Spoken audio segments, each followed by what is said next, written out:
Hello' এভৰিয়ান few ever scheme 2026 কোনে free admission পাব কোনে নাপায় বৰ্তমান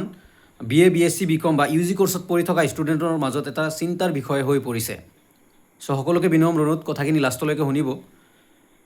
আমি সকলোৱে জানো কেইদিন আগত ডাইৰেক্টৰ অফ হায়াৰ এডুকেশ্যনে এখন নটিফিকেশ্যন ওলাইছে তাতে লিখা আছে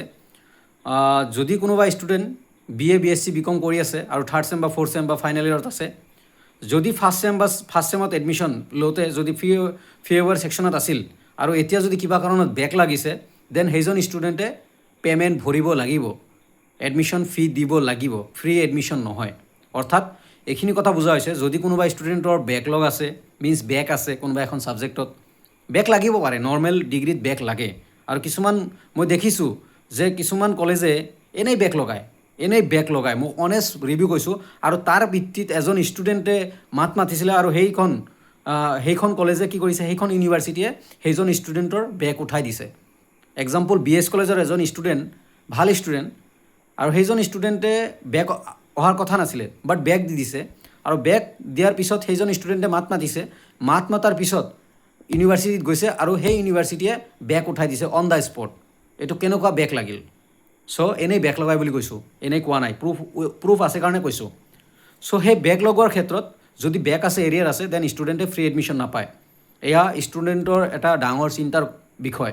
ইতিমধ্যে BS কলেজৰ নিচিনা BS কলেজে বি মই নটিচ এখন দেখিছোঁ তাতে লিখিছে যে এডমিশ্যন প্ৰচেছটো অলপ মানে ষ্টপ কৰা এনেকুৱা লিখিছে বা বন্ধ বা বৰ্তমান ষ্টুডেণ্টক ল'বলৈ মানা কৰিছে সেনেকুৱা এটা চেণ্টেঞ্চ লিখিছে মই চেণ্টেঞ্চটো গোটেইখিনি নক'লোঁ সেনেকুৱা লিখিছে ডাইৰেক্টলি কোৱা নাই ইনডাইৰেক্টলি কিয়নো ষ্টুডেণ্টে ইয়াৰ এগেইনষ্টত মাত মাতি আছে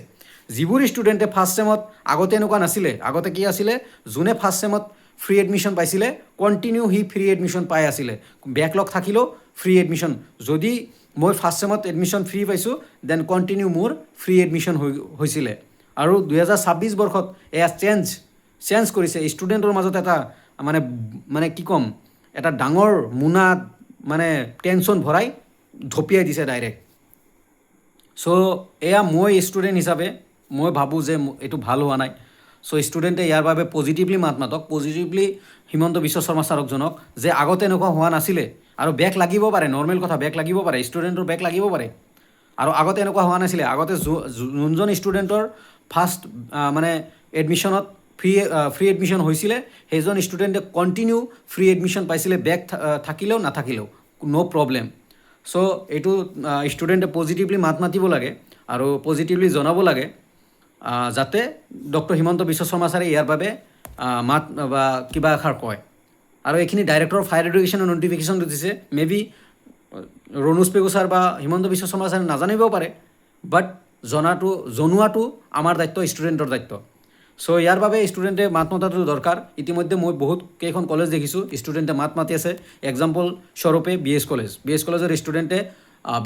ষ্টুডেণ্টখিনি সজাগ মাত মাতিছে আৰু ষ্টুডেণ্টৰ হকে মাত মাতিছে চ' ষ্টুডেণ্টে বহুতে মোক মই ভিডিঅ' বনোৱাৰ মেইন উদ্দেশ্যটো হ'ল বহুতে মোক সুধিছে দাদা আমি কি কৰিম এতিয়া বা কি কৰা যায় বা এনেকুৱা হৈ গৈছে এতিয়া কি হ'ব আগতেতো এনেকুৱা নাছিলে চ' সেইকাৰণে কথাটো উত্থাপন কৰিছোঁ ভিডিঅ'টো ক্ৰিয়েট কৰিছোঁ বা বনাবলৈ চেষ্টা কৰিছোঁ বা ষ্টুডেণ্টৰ মাজত আনিবলৈ চেষ্টা কৰিছোঁ চ' এনেকুৱা হৈ আছে চ' ইয়াৰ এগেইনষ্টত বা ইয়াৰ বাবে পজিটিভলি কৈ চোৱাটো দৰকাৰ বা কৈ চাব লাগে ডক্টৰ হিমন্ত বিশ্ব শৰ্মা ছাৰ বা ৰণোজ পেগু ছাৰক জনাব লাগে যে আগতে কি হৈছিলে যোনে ফাৰ্ষ্ট ফ্ৰী এডমিশ্যন পাইছিলে সি কণ্টিনিউ ফ্ৰী এডমিশ্যন পাইছিলে আৰু এই বছৰ এইটো এটা চেঞ্জ হৈছে চ' ইয়াৰ বাবে আপোনালোকে এটা বিধি ব্যৱস্থা লওক বা আমাৰ বাবে চিন্তা কৰক আৰু যিজন ষ্টুডেণ্ট ফ্ৰী এডমিশ্যন পাইছে এতিয়া 8,000 9,000 কেনেকৈ দিব এজন ষ্টুডেণ্টে ছাপ'জ ঘৰত ছাপ'জ কি যোনে ফ্ৰী এডমিশ্যন লয় তাৰ ঘৰৰ ইনকাম এনেও কম ভাই কাৰোবাৰ মাদাৰ ফাদাৰ খেতিত কাম কৰি আছে একেলগে 8,000 10,000 টকা কেনেকৈ দিব থাৰ্ড চেমত ফিফ্থ চেমত কেনেকৈ দিব সেইটো মই মানে মোৰ মাইণ্ডত নাহে কেনেকৈ দিব এই এক মাহত 8,000 10,000 টকা কালেক্ট কৰাটো বা কালেকশ্যন কৰাটো পচিবল নহয় সেইখিনি ফেমিলিৰ কাৰণে বা সেইখিনি গাৰ্জেনৰ কাৰণে মা দেউতাৰ কাৰণে পচিবল নহয় আই ন' মই জানো চ' ষ্টুডেণ্ট পজিটিভলি আমাৰ গভমেণ্টক জনোৱা কি হয় দেখা যাওক আৰু আমাৰ দেশৰ যি অৱস্থা এডুকেশ্যনত টেক্স কিবা টেক্স লাহে লাহে মানে এডুকেশ্যনৰ প্ৰতি মানে 600 টকা ড্ৰেছ মানে ভাবিব নোৱাৰা কামবোৰ হৈ থাকে।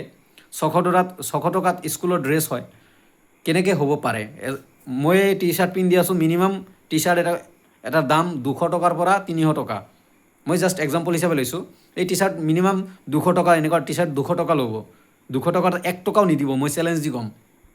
মই যে টি চাৰ্ট পিন্ধি আছোঁ 200 টকাৰ 1 টকাও নিদিব। চ' এজন ষ্টুডেণ্টৰ স্কুল ড্ৰেছ কেনেকৈ 600 টকাত হ'ব পাৰে? চ' ষ্টুডেণ্টে এডমিশ্যন যিখিনি প্ৰক্ৰিয়া এৰিয়াৰ আৰু বেকৰ কথা যিখিনি কৈছে ডাইৰেক্টৰ অফ হায়াৰ এডুকেশ্যনে, ইয়াৰ বাবে পজিটিভলি জনক